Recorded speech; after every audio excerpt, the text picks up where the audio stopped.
Cara menghapus email pemulihan akun YouTube di laptop.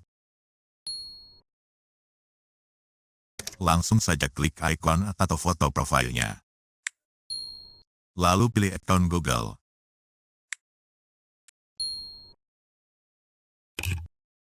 Kemudian buka bagian keamanan.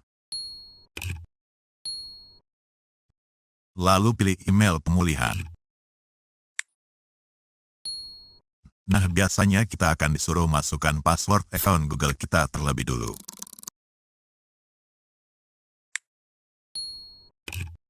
Nah, sekarang kita tinggal hapus alamat email yang tertera di sini.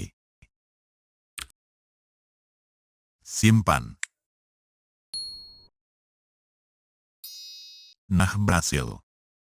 Untuk meyakinkan kita, lihat kembali pada bagian keamanan akun.